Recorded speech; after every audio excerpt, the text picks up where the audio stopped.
बार बार बोला कि शब्द गुरु सुरत धुन चेला, मिले परस्पर भया अकेला।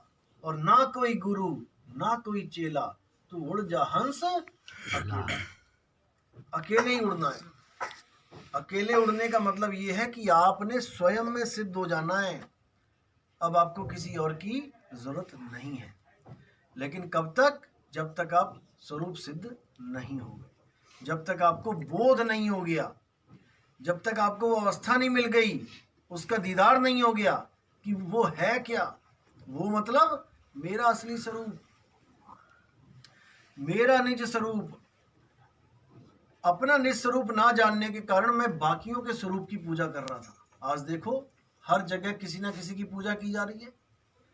किसी को कोई राम जी की पूजा कर रहा है, कोई हनुमान जी की, कोई किसी की, कोई कबीर साहब की, कोई नानक साहब की, सभी लगे हैं।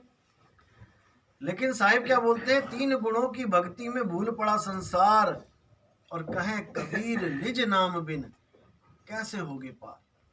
3 गुणों की भक्ति में यानी कि ऐसी चीजों की पूजा करना जो 3 गुणों में आ जाती है। 3 गुण क्या है? रजोगुण, सतोगुण, तमोगुण। रजोगुण होता है जब कोई भी चीज पैदा हो रही होती है तो वो रजोगुणी हो जाती है, और जब वो पल रही होती है तो वो सतोगुणी हो जाती है, और जब उसका नाश होने वाला होता है वो तमोगुणी हो जाती है। ऐसी इस दुनिया में कोई चीज नहीं है जो इन तीनों गुणों के अधीन नहीं है। चाहे कोई फोटो है, चाहे कोई शरीर है, चाहे कोई मंत्र है, चाहे कोई मंदिर मस्जिद गुरुद्वारा या मूर्ति है, ये सब 3 गुणों के अधीन आते हैं। यानी कि पहले पैदा हो रहे होते हैं, फिर पलते हैं, फिर नाश हो जाते हैं। जैसे कोई मंदिर मस्जिद गुरुद्वारा बन रहा है तो ईंट पे ईंट लगाई जा रही है, अभी रजोगुण में है। जब बन जाएगा और स्थिर हो जाएगा, जब चलेगा, कितने साल चला? 100 साल, 200 साल, 300 साल चल रहा है। उसके बाद जर्जर अवस्था में जब वो ढहेगा तो वो तीसरे गुण में आ जाएगा, तमोगुण में आ जाएगा। तो इसी प्रकार कोई भी शरीर है वो पहले पैदा होगा बच्चा रूप में, फिर चलेगा, हो रहा है बड़ा, होता होता होता फिर बुढ़ापे में ढलने लग जाएगा। ये भी 3 गुणों में आ जाता है। कोई मंत्र है तो पहले बोलना शुरू करोगे ओ, उसके बाद चलाओगे ओ, उसके बाद अंत हो जाएगा ओ।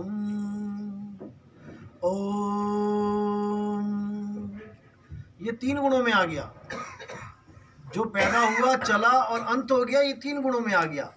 अब असली नाम कौन सा है परमात्मा का, जिसका कभी अंत नहीं होता, जिसके लिए बोला कि तू बेअंत है। ऐसा कौन सा नाम है जो बेअंत है, उसको जानना है।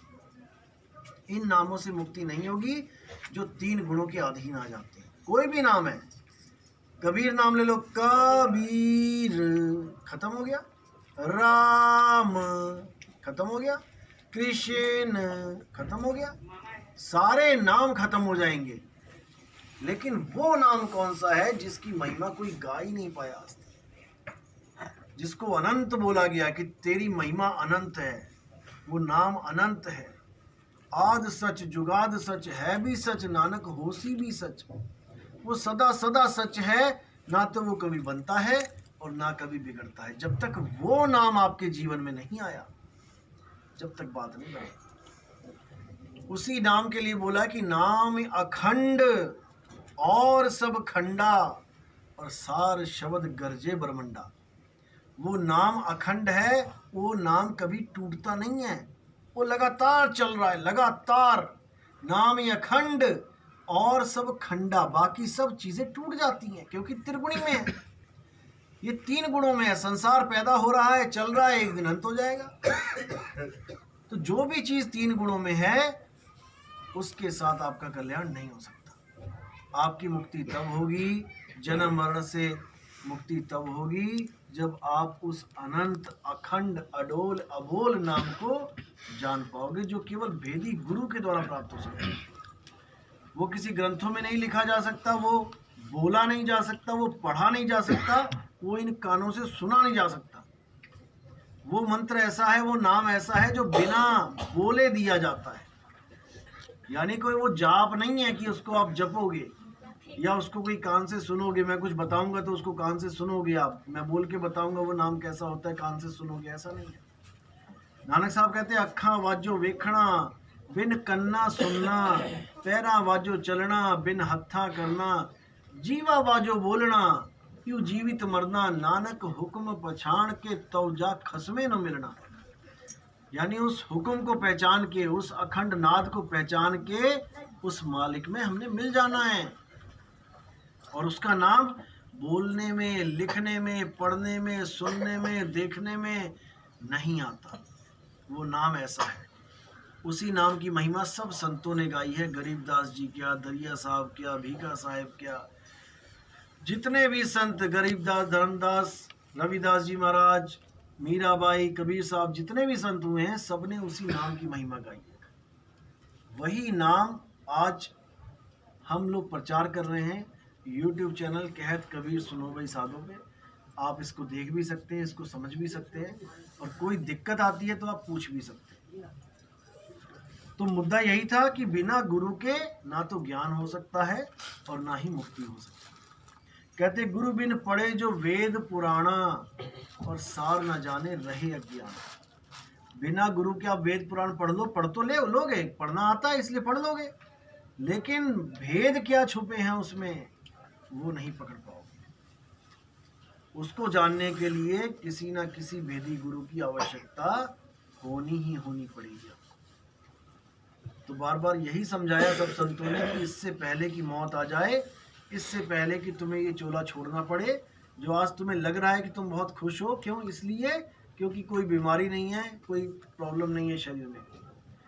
हल्का सा पेट दर्द हुआ, हल्का सा कोई छाला हो गया, दाना हो गया, डॉक्टर के पास दिखाने गए और वो क्या कहता है, भैया टेस्ट करा लो, पता लगा कैंसर की 4थी स्टेज है। तब ये जितना भी खाना पीना, ये जितना भी मौज मस्ती है, ये सब फीकी लगने लग जाएगी।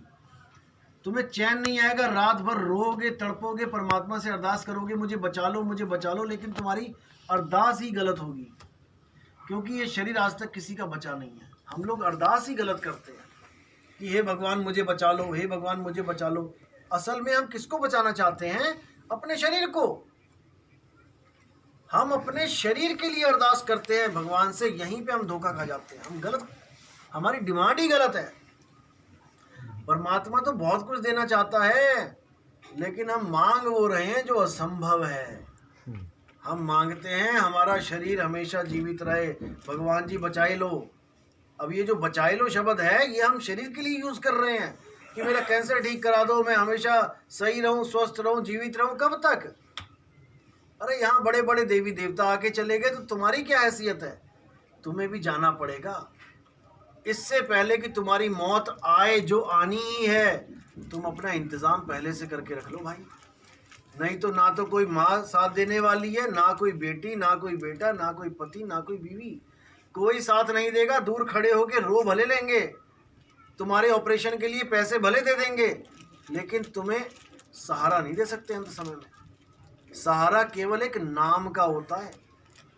कलयुग में एक नाम है आधारा, और सिमर सिमर नर उतरो पारा। उस नाम की इतनी बड़ी ताकत होती है कि वो नाम जब आपके साथ अटैच होगा, जब आप उस नाम को जानोगे, तो इतना आनंद आ जाएगा आपके अंदर कि आप उसी वक्त सरेंडर कर दोगे कि अगर यही मौत है तो मैं इसको स्वीकार करती हूँ, अगर यही मृत्यु है तो मैं इसको स्वीकार करता हूँ, ये अवस्था मेरी सदा बनी रहे। और वो अवस्था क्या होती है? शरीर को खाली कर देते हो आप, लोगों के लिए मर जाते हो, लेकिन तुम अमर हो जाते हो। इसी के लिए साहिब ने बोला कि लो चुंबक की प्रीत ज्यों लोह को लेती उठाए, और ऐसा शब्द कबीर का इस काल से लेत छुड़ाए। मृत्यु से छुड़ा लेगा तुम्हें, मृत्यु से सदा सदा के लिए मुक्त कर देगा। जिस मरने से जग डरे मेरे मन आनंद, और मरने पर ही पाइए पूर्ण परमानंद। हमें मरने की असल विधि नहीं पता। अगर हमें कोई भी कार्य है, अगर उसकी सही विधि ना पता हो तो वो हमेशा हानि ही पहुंचाता है। जैसे कार चलाने में कितना आनंद आता है, देखा होगा अपने टीवी में हीरो हीरोइन कितने बढ़िया कार चला रहे हैं, कितना आनंद ले रहे हैं, लेकिन वो आनंद क्यों ले पा रहे हैं? क्योंकि उन्हें कार चलानी आती है। तुम्हारे पास 50 लाख की कार है और तुम्हें कार चलानी नहीं आती, और तुमने ऑन करके एक्सीलेटर पे पैर धर दिया और भाग रहे हो और एक्सीडेंट वाली हालत हो गई है, वो 50 लाख की कार में भी तुम्हारी हालत ऐसी हो जाएगी मरने वाली। वो आनंद की जगह तुम्हें महादुख दे के जाएगी। क्यों? क्योंकि तुम्हें विधि नहीं पता। केवल तुम्हें विधि नहीं पता। अगर तुम्हें विधि पता है, वही कार तुम्हें दुख की जगह सुख देने लग जाएगी। कोई मोटरसाइकिल तुम्हें चलानी आती है तो वो तुम्हें आनंद देगी, नहीं आती है तो टांग तुड़वा के हॉस्पिटल में भर्ती हो जाओगे। अगर तुम्हें तैरना आता है तो वो पानी तुम्हें आनंद देगा। बच्चे छलांग मार रहे हैं नदियों में, क्यों? क्योंकि उनको विधि पता है। अगर तुम्हें विधि नहीं पता तो बड़े से बड़ा आदमी भी बच्चे की तरह छलांग मार के बचाओ बचाओ करेगा वहां पे, और बच्चा तैर के बाहर आएगा हंस हंस के, वो रो रो के बचाओ बचाओ करेगा। क्यों? विधि नहीं पता है। इसीलिए साहिब ने कहा कि मृत्यु की भी एक विधि होती है। जब मौत आएगी एक विधि अपनानी पड़ेगी आपको। अगर वो विधि आपने अपना ली तो मौत इतनी हसीन हो जाएगी कि आप सोच भी नहीं सकते। जिस मरने से जग डरे मेरे मन आनंद, मरने पर ही पाइए पूर्ण परमानंद। मरता मरता जग मुआ और मरना जाने ना कोई। मरना जाने ना कोई यानी कार चलानी जाने ना कोई, बाइक चलाना जाने ना कोई, जानना है इसको। तैरना जाने ना कोई, जानना है। मरता मरता जगमुआ, मरना जाने ना कोई यानी मरना कैसे है, ये है असली चीज। मरना कैसे है? अगर आप सही से मर गए तब समझ लेना कि आपको दोबारा मरना नहीं पड़ेगा। ऐसी मरनी जो मरे बहुर न मरना होई। बार बार जन्म मरण से हमेशा के लिए कहानी छूट जाएगी। नहीं तो फिर इस जन्म से निकल के किसी और माँ के गर्भ में चले जाओगे, क्योंकि आए भी तो किसी माँ के गर्भ से ही हो। और किस माँ के गर्भ से आए हो, सिलेक्ट करके नहीं आए हो, चूज करके नहीं आए हो। किसी भी माँ के गर्भ में आपको डाल दिया जाएगा। गर्भ से बाहर आने के बाद आपको पता लगेगा ये मेरी माँ है जिसके गर्भ से मैं बाहर आया हूं। और जरूरी नहीं है कि इंसान का ही चोला मिलेगा। कुत्ता बिल्ली बकरा पता नहीं कौन कौन से गर्भ में कितने पल रहे हैं, निकल रहे हैं, फिर कारों के नीचे आके मर जा रहे हैं। तो मुद्दा ये है कि साहिब कहते हैं कि जहां से आया और वहीं समाया, तो कहे कबीर तूने क्या कमाया। यानी कहां से आया? गर्भ से आया। और कहां समाया? फिर गर्भ में चला गया। जहां से आया और वहीं समाया, कहे कबीर तूने क्या कमाया। गर्भ में तो अरदास करता था कि भक्ति करूंगा, एक बार निकाल दो परमात्मा, दया करो, मेहर करो, एक पल भी तुम्हें नहीं भूलूंगा।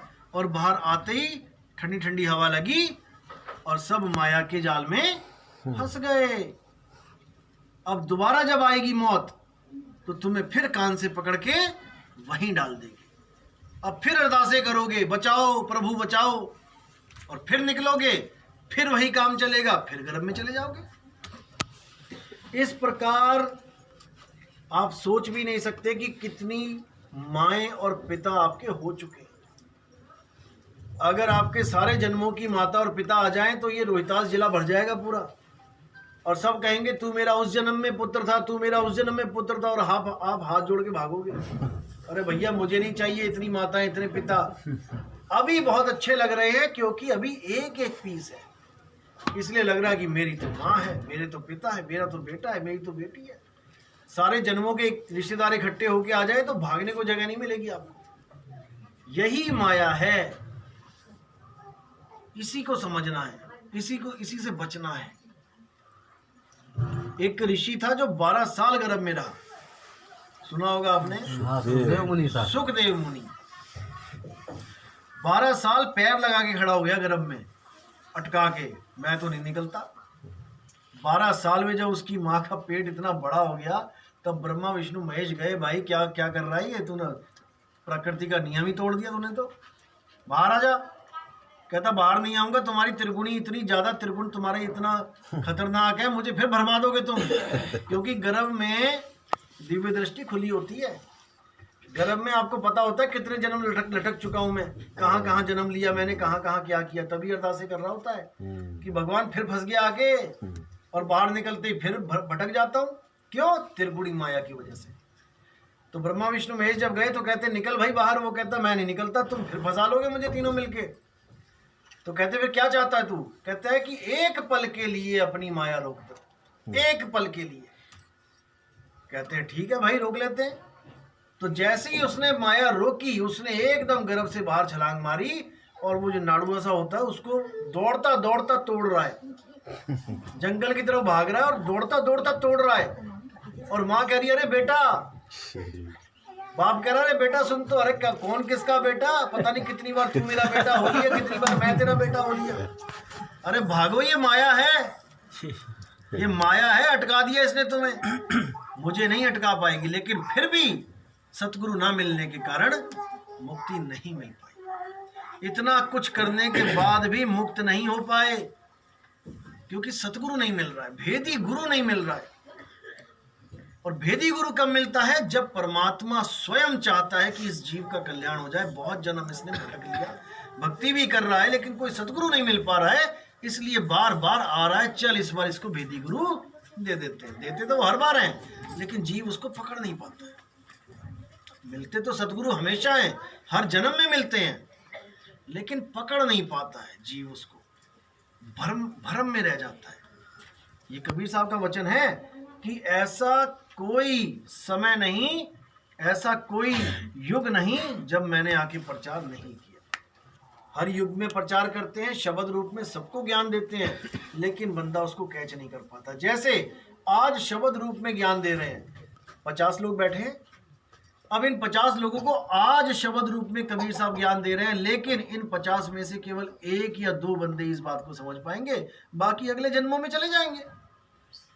फिर अगले जन्म में बैठेंगे, सोचेंगे हमें कब मिले, हमें गुरु कब मिले।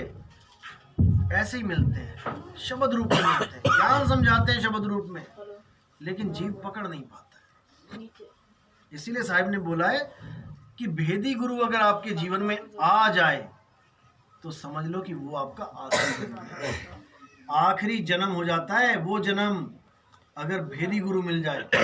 क्योंकि जिस वस्तु की आपको तलाश है, वो वस्तु आपके पास है, लेकिन भेदी गुरु ना होने के कारण उसका आपको एहसास नहीं हो पा रहा है। अब भेदी गुरु का क्या काम है?